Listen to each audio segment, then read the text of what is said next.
Okay, I finished my surgical hand scrub and I'm gonna enter the OR. Notice that I'm keeping the hands higher than the elbows at all time. I'm going to approach my table and pinch the towel and step back. The towel's gonna unfold and you will notice that the towel, if you divide it in half, it's like two surfaces. So I'm going to pat dry the one side and make sure you get it good and dry. And the reason you're staying bent over is so that you don't worry that your towel hits your scrubs. So once I pat the one side, switch it over to the other side and dry the other side. And if you don't dry good, you will not be able to put your gloves on. Also, you never go back down to another area. So let's say my hands were still dry. Once I was up to that elbow, too bad. You can't go back down. So now I drop this into the linen and now I'm gonna approach my table. The mail stand where my gown is. And the gown is folded inside out and you'll see the yellow is where the neckline is. I'm going to grab in the middle, just below that neckline at that fold, step back, and put my hands in either side right here where the armholes are. And then I'm gonna let it fall down. And then I have a circulator behind me that's going to tie up as I go forward. One thing very important here, your fingers do not come out of the sleeves. Sorry, I was thinking the word.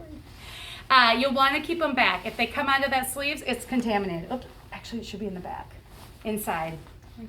Yep. Okay, so now what I'm going to do is grab my gloves and you'll see I'm keeping my fingers inside the sleeves and I'm going to open my gloves. Another important thing is I'm keeping my distance. If I get too close here, I'm going to contaminate. Now with the gloves, you are going to do it so it's palm to palm, thumb to thumb, fingers facing you. So basically I'm going to pick up this glove and flip it all the way over on me. So now using my fingers, I'm going to pinch the bottom part of the glove and now I'm going to come up and over. And now my fingers can come through a little bit. And as I have it over the fingers, I'm going to pull down on that cuff, but notice no fingers are coming out here.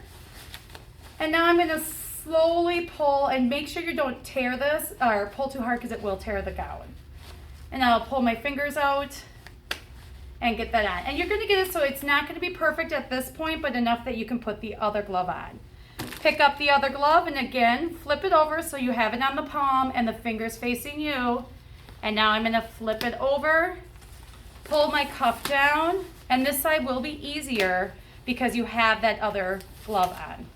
And at this point, I will just pull up and get my gloves good, making sure that this white stockinette does not come out of the glove. It needs to stay in the glove. Now I'm going to do the wrap around with my circulator.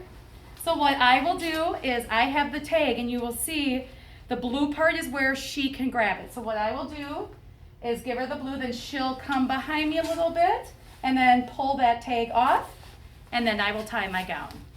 At this point, I am only sterile from the waist level to nipple line and up to 2 inches above your elbow.